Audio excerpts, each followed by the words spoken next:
Boa tarde, pessoal. Tudo bem? Boa tarde, ministro Barroso. Você nos ouve?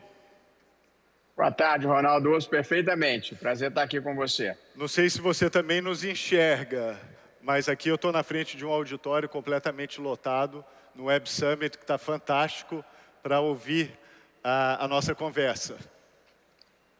Vamos lá, então. Vamos nessa. Ministro, o Supremo Tribunal Federal tem tido um protagonismo muito importante na área de tecnologia. A gente viu aqui a menção inicial, por exemplo, a decisão que suspendeu o funcionamento do X no Brasil. E esse protagonismo tem levado a elogios e também a críticas. Como é que você vê a relação entre direito, tecnologia e inovação?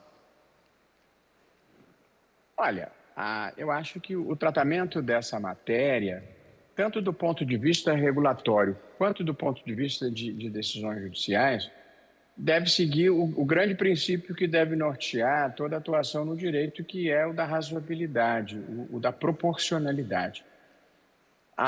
No caso específico do X, ao contrário, em grande parte do que se divulgou, a suspensão não teve diretamente a ver com moderação de conteúdo.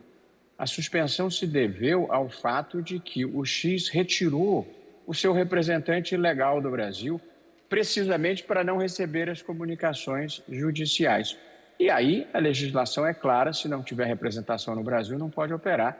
E essa foi a razão da suspensão. O Brasil, Ronaldo, talvez diferentemente de outras partes do mundo, nós tivemos um embate muito relevante com o extremismo e com uma ameaça de golpe de Estado.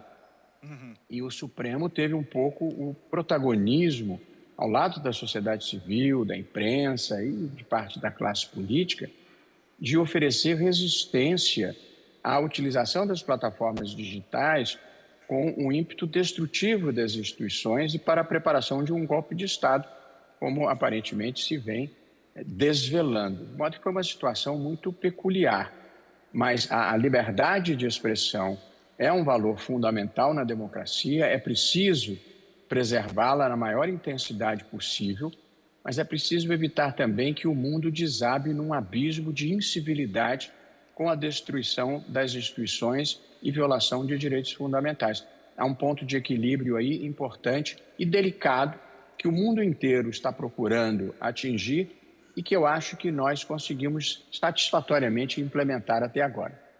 E, ministro, o próprio Supremo é também usuário, né, de tecnologia. Então, por exemplo, na área de inteligência artificial, o Supremo usa o sistema Victor para triagem de recursos, ou Maria, agora para redigir, inclusive, peças. Eu até pergunto se os juízes também estão com risco de ter os seus empregos substituídos pela inteligência artificial. Como é que fica essa posição de usuário e também, vamos dizer, protagonista das regras para a inteligência artificial? Então, Ronaldo, no volume de processos que existe no Brasil, a inteligência artificial se transformou numa ferramenta essencial. O Brasil talvez seja um dos recordistas mundiais em número de processos em andamento. Nós temos, em dezembro de 2024, nós tínhamos 83.800.000 processos em andamento no Brasil. Considerando que a população adulta é de 160 milhões, se a estatística fosse uma ciência fácil, nós poderíamos dizer que 1 em cada 2 adultos está em juízo no Brasil. É claro que existem repeat players e não é bem assim, mas nós temos um índice de litigiosidade muito grande, bem acima da média mundial. E uma boa parte de recursos dessas ações chega ao Supremo Tribunal Federal, de modo que nós temos ferramentas muito importantes de inteligência artificial no Supremo. Como você já observou, temos a Victor, que identifica quais são os casos que já têm precedente em repercussão geral e que aí o recurso nem é admitido. Nós temos a Vitória, que nós somos a favor de paridade de gênero lá, e que agrupa os recursos que chegam por temas, para nós sabermos as matérias em que há maior incidência e aí resolvermos com efeito vinculante um deles e eliminarmos aquele conjunto. Mais recentemente temos esse a que você se referiu, a Maria, que recebe um processo com 20 volumes e transforma aquilo num resumo básico de 5 páginas. De modo que nós utilizamos intensamente como ferramenta auxiliar do Supremo. Quanto à sua pergunta de substituição dos juízes pela inteligência artificial, eu acho que substituição propriamente dita a curto prazo não ocorrerá. Acho que a inteligência artificial vai ser uma importante ferramenta auxiliar, inclusive para, em algumas situações, preparar uma primeira versão de uma decisão, uma primeira minuta de uma decisão, ou tomar decisões de rotina, de mero impulso processual. Mas acho que, nesse momento, em nenhuma hipótese se pode dispensar a supervisão judicial e a responsabilidade do juiz pela decisão. Em direito administrativo se diz que delegam-se atribuições, mas nunca a responsabilidade. O juiz vai ser sempre responsável pela decisão. Mas eu não considero distante no tempo a possibilidade, Ronaldo, de que ao menos as questões mais simples possam ter uma primeira instância decidida por inteligência artificial, sempre com a possibilidade de recurso para uma supervisão humana. De modo que eu não vejo com preocupação maior o uso da inteligência artificial, não. Acho que ela vai se tornando progressivamente indispensável para uma boa prestação de justiça. E, ministro, sobre o tema, algum ponto relacionado à regulação da inteligência artificial? Então, nós temos a seguinte situação em matéria de regulação. Há um projeto de lei no Congresso Nacional em curso nesse momento, e no Conselho Nacional de Justiça, já na minha presidência, nós fizemos uma resolução disciplinando o uso da inteligência artificial no âmbito do judiciário, sobretudo para fins decisórios, com as preocupações próprias de transparência e de sempre supervisão humana. A regulação, Ronaldo, da inteligência artificial, como tudo em tecnologia, mas especialmente da inteligência artificial, enfrenta as dificuldades da velocidade da transformação no mundo atual. Eu gosto de usar uma estatística, tem até um artigo meu saindo num próximo número de uma das revistas de Harvard, em que eu destaco a circunstância de que a velocidade da transformação dificulta em ampla medida essa regulação. Para te dar um exemplo, o telefone fixo, aquele pretão que a gente botava numa mesinha na sala com grande distinção e declarava no imposto de renda, ele levou 75 anos para chegar a 100 milhões de usuários. O telefone celular levou 16 anos para chegar a 100 milhões de usuários. A internet levou 7 anos para chegar a 100 milhões de usuários. O ChatGPT, que é uma versão comercial importante da inteligência artificial generativa, chegou a 100 milhões de usuários em 2 meses. Portanto, essa é a velocidade da transformação no mundo contemporâneo, de modo que a gente tem que regular um fenômeno em que a gente olha para frente e não consegue ver com clareza o que vai acontecer no futuro muito próximo. De modo que tudo que você consegue fazer é regular por meio de grandes princípios de proteção de direitos fundamentais, e aí liberdade de expressão, liberdade individual, privacidade, de proteção da democracia contra a desinformação massificada, contra os discursos de ódio, que na maior parte do mundo não é um discurso aceitável, os ataques à democracia. Em terceiro lugar, você tem que assegurar uma governança que dê transparência e que preveja supervisão judicial em tudo que repercuta na esfera jurídica de outros seres humanos.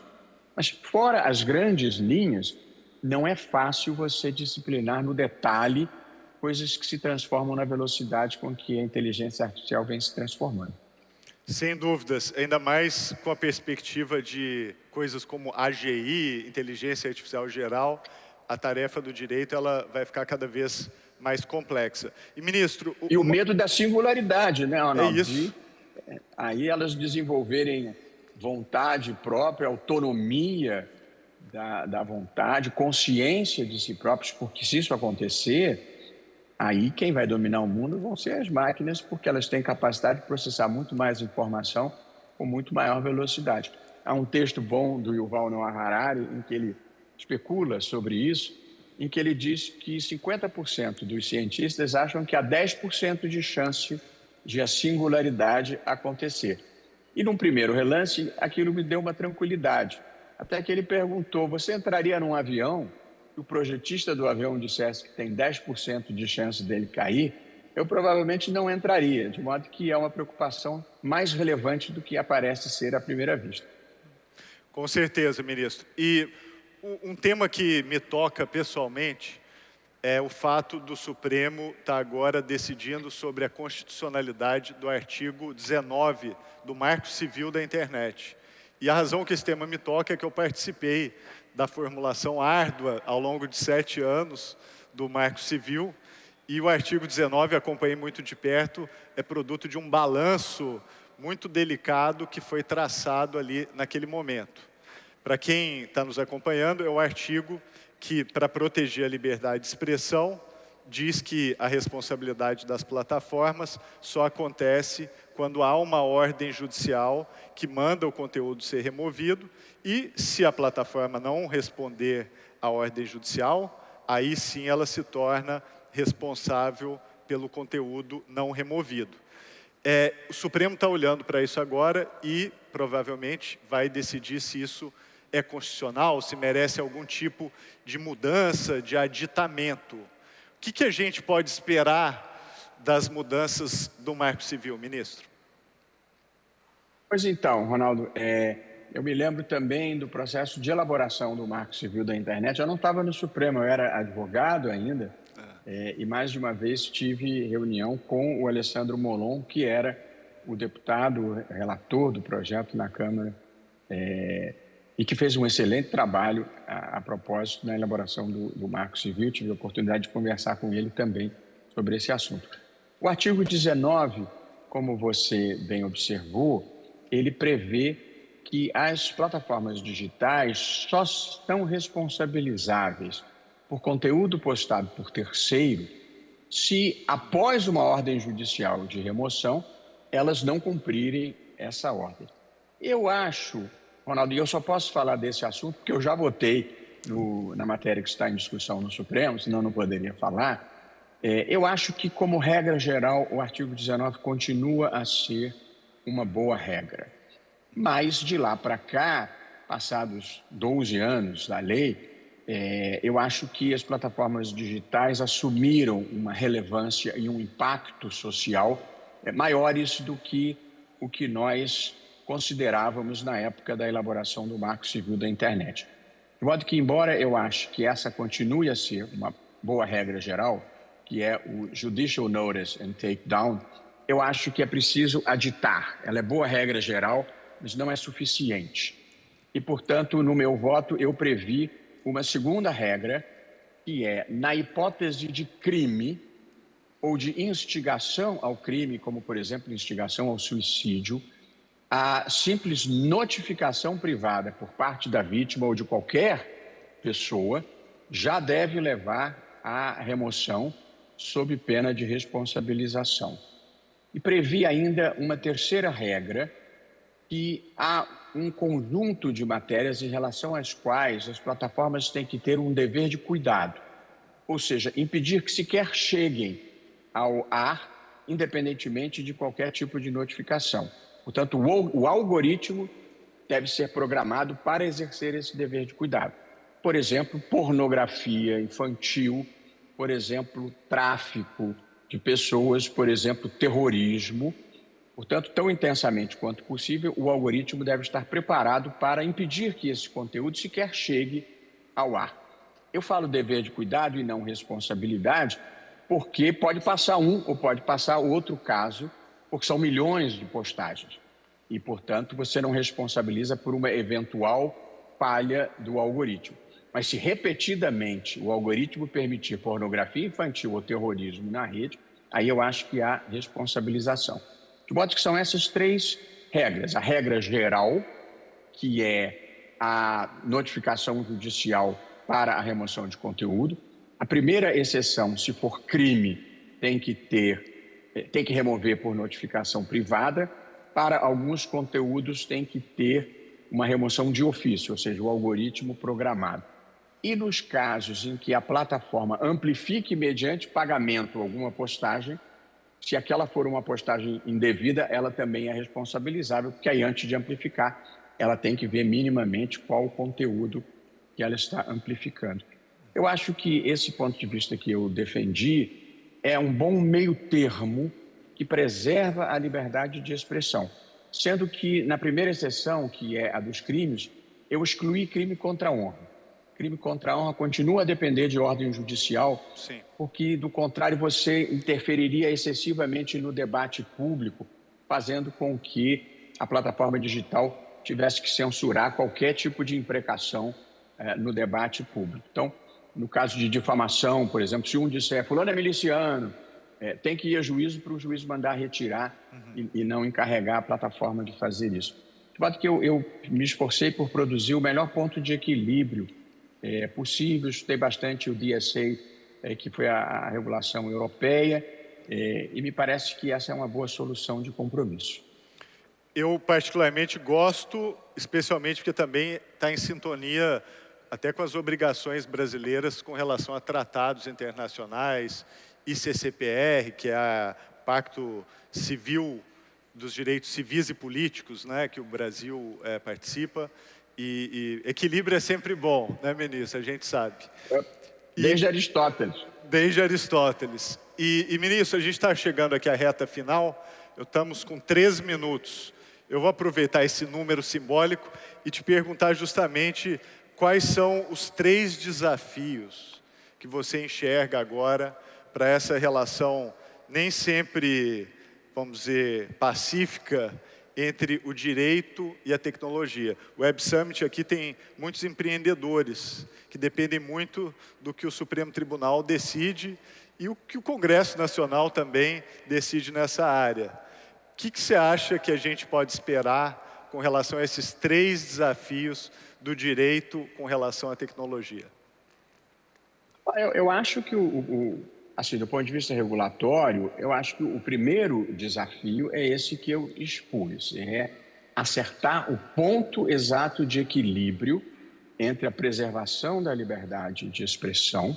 A liberdade de expressão é um valor essencial, porque ela é necessária para a busca da verdade possível num mundo plural. Ela é imprescindível para a democracia, porque as pessoas precisam estar informadas para fazerem as suas escolhas políticas.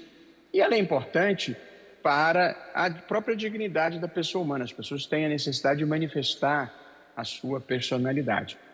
Justamente para proteger esses valores é que você precisa regular, para que o abuso ou o uso violador da liberdade de expressão não viole a dignidade humana, não ataque a democracia e não atinja a verdade possível e plural pela disseminação da mentira deliberada. A verdade não tem dono numa democracia, mas a mentira deliberada, dolosa, ela tem dono, e eu acho que, na medida do possível, ela precisa ser reprimida. De modo que a primeira dificuldade, a primeira preocupação, dentre essas que você mencionou do desafio, é achar esse ponto de equilíbrio. Isso do ponto de vista regulatório. Do ponto de vista da sua utilização para fins jurisdicionais, ou seja, a tecnologia produzindo decisões, aqui a importância do que eu falei da supervisão humana, de você não perder a humanidade em uma decisão. O direito, ele é técnica, ele é amplamente técnica, mas ele exige um toque de humanidade, de humanização, sob pena de você prejudicar a realização da justiça. E o terceiro desafio é você evitar de reproduzir no mundo movido pela tecnologia os mesmos preconceitos, as mesmas discriminações, os mesmos vieses que existem na sociedade. De modo que a alimentação da inteligência artificial e o seu uso no processo decisório precisa buscar a neutralidade possível para evitar que, também por via tecnológica, nós reproduzamos as falhas que existem na sociedade e que precisamente a gente quer superar. Eu acho que esses são os 3 desafios, Ronaldo: encontrar o ponto ideal de equilíbrio, de não perder a humanidade e não reproduzir discriminações. Eu destacaria esses 3 pontos. Excelente, ministro. Se eu puder tentar uma síntese, seria o problema do alinhamento. Como é que a gente faz com que a tecnologia mantenha-se alinhada aos interesses humanos, né? Porque toda essa discussão sobre IA, etc., o grande risco é exatamente esse desalinhamento. A IA ir para um lado e a tecnologia de modo geral, e os interesses da humanidade não irem para o mesmo lado. Então, a tecnologia tem que servir à causa da humanidade. Se ela colocar em risco a causa da humanidade, certo. É exatamente isso. Ministro, queria agradecer em nome de todo o público aqui do Web Summit, sua gentileza de falar conosco, chamando aí desde Washington. Desejo aí uma excelente viagem. Obrigado por esse diálogo aqui com o pessoal da tecnologia. E é isso, direito também é uma tecnologia, né? Então a gente tem que usá-la da melhor forma possível e também alinhada. Muito obrigado, ministro Luiz Roberto Barroso. Obrigado, pessoal. Obrigado. Obrigado, Ronaldo. Um abraço grande. Parabéns pelo trabalho que você faz em favor da tecnologia no Brasil. Tudo de bom. Obrigado.